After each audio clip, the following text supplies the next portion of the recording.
first, let's bring in Nick Fondacaro. He's an associate editor for the Media Research Center and Newsbusters. And he's one of the guys who has to watch The View so you don't have to. Nick, good to have you with us today, sir. Thanks for having me on. Yeah, it's a little bit of torture to watch them. It's unbelievable. I was just telling the audience, I watched it today almost in its entirety because that's how long Joe Biden was on the show today, and it was painful, I'll be honest. But it had all sorts of crazy moments. Let me play one of them.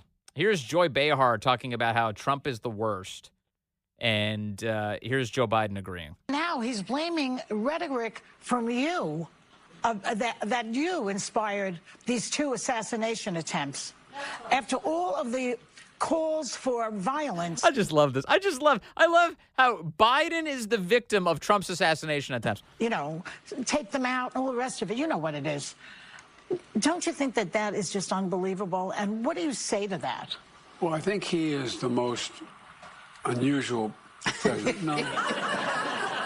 Look, when I ran, I said I was running. One of the first major speeches I made was for Independence Hall about democracy.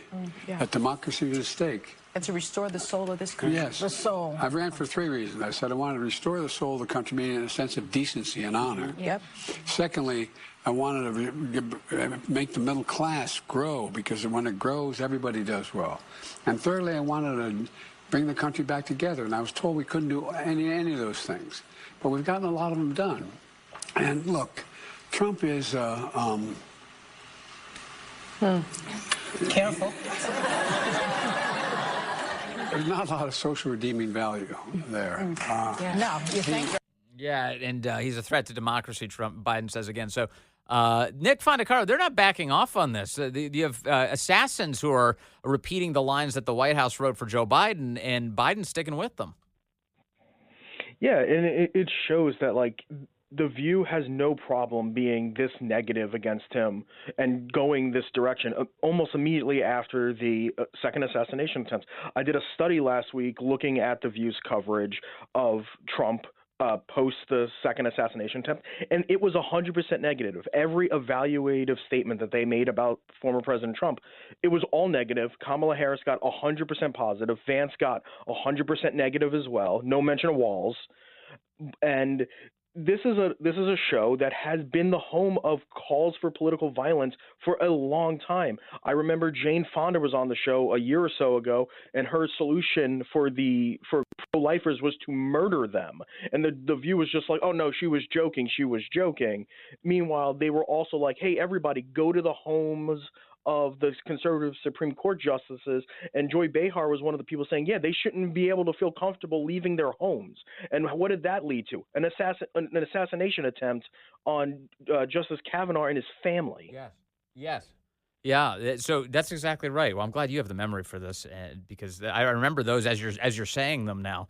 But instead, so that's the way they treat Trump. That's the way they treat conservatives. Here's how they treat Biden. Here's Sonny Hostin today. See, but I truly believe that his legacy will be etched in the history books as Washington, as someone who put that ego aside and put his country first. He also so decent. That's definitely his legacy. You know, I know that, Nick, you cover a lot of these outlets who drool all over the left, but do any of them do it quite as vociferously as The View? None whatsoever. These are people like Whoopi said it best today. It was like she was his ride or die. That's what they were for. They were literally telling people, like, after the second debate, there was their first debate rather, where Biden completely collapsed and had to leave. Initially, they were just like, oh, maybe we should find somebody else. But then as time went on, they were like, no, we have to back him. He's the candidate. Nobody else is. And she's Sonny there equates Joe to Washington. I don't remember Washington running for a third term and then when he failed at a debate, drop out.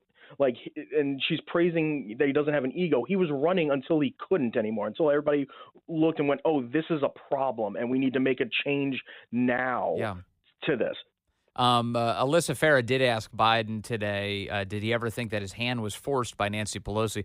The entire English-speaking world knows that his hand was forced by Nancy Pelosi. Here's how Biden processed that question today.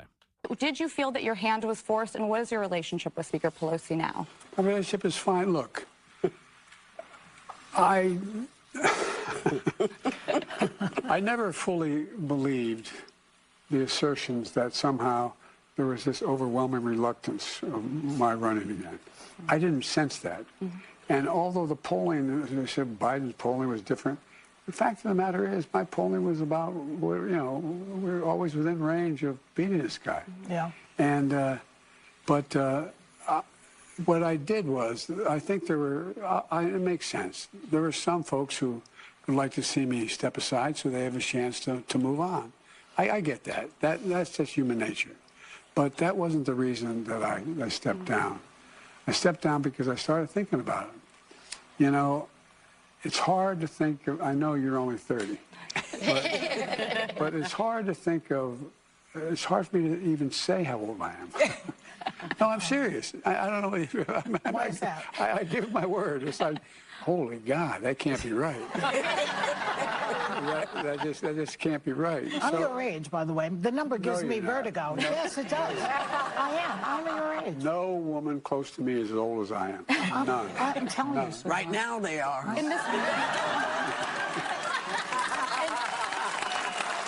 President, do you think had you stayed in the race, would you have won? Yes. Yeah. I was confident I would beat Trump. Listen, I He's a didn't like loser. the way they did it. Nick Fondacaro, I'm not even quite clear on what the hell his answer was there.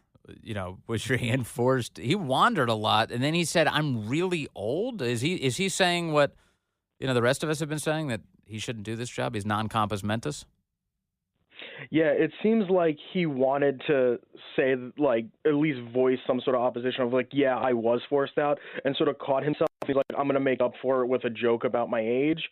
But I think, he didn't, staunchly oppose the idea that he was forced out, but he definitely doesn't want to say it because he knows it's going to look bad and that it could lead to Trump getting reelected. And even Whoopi was the one who said, nobody says, she goes on to say after that clip there, nobody says this out loud, but I'm going to say it out loud. And I didn't like how they did this. She basically makes the argument that he was forced out. And her issue with it wasn't necessarily that they forced him out, is that they did it in public where the American people and the American voters can see him getting forced out. Yeah, man. Well, I want to shift gears from that Crazy View interview and ask you a little bit about MSNBC now. Kamala Harris is set to sit down with Stephanie Ruhle, who has not been shy at all about how much she wants to make sure that Kamala wins this race. It's not. They're calling it an interview. My view is that it sounds like it's going to be a chit chat. Here is Stephanie Ruhle with Bill Maher on just Friday of this past week. Set of questions. It's not too much to ask Kamala, say, are you for a Palestinian state if Hamas is going to run that state? Okay. Yes or no? And let's say you don't like her answer. Are you going to vote for Donald Trump? No, I'm not. Kamala I just said I'm not going to vote for her. Harris is not running for perfect. She's running against Trump. We have two choices. And so there are some things you might not know her answer to. And in 2024, unlike 2016 for a lot of the American people, we know exactly what Trump will do, who he is, and the kind of threat he is to democracy. I don't know. So it's unclear to me how there could be an informed... The problem that a lot of people have with Kamala is we don't know her answer to anything, okay? But you know and his answer to everything. You don't need to know answers from presidential candidates, says the woman who somehow, I don't know how it happened, she just scored an interview with Kamala Harris that will air this evening. Yeah, it's apparently, according to Stephanie Ruhle, it's not a big deal if one of the candidates supports the creation of a terrorist state. It's mind-numbing. And throughout the entire Biden presidency, she's almost been auditioning to be a press secretary for one of them, because whenever she's on her show on MSNBC, the 11th hour, she's lying constantly about the state of the economy, telling people that, oh, hey, you saved up all this money during the pandemic, you should be able to afford these high prices. She said that was America's dirty little secret, was that they could afford high prices with the runaway inflation. And all of this stuff, like just claiming out all these lies about the economy being great. She's a multimillionaire who goes on dates and flings with CEOs of like Under Armour and all these other things, all these other companies. So basically, she lives this lifestyle that she's basically immune to the costs of inflation, but she's telling the rest of the American people, hey, don't worry about inflation, you can afford it. Yeah, isn't it amazing? So how would you? Yeah. So given that Kamala Harris is doing a rare interview, and again, it's not an interview; it's a chit chat. They're just gonna sit around and complain about Trump. What is the media strategy from the Kamala campaign, as best you can tell, Nick Fondacaro?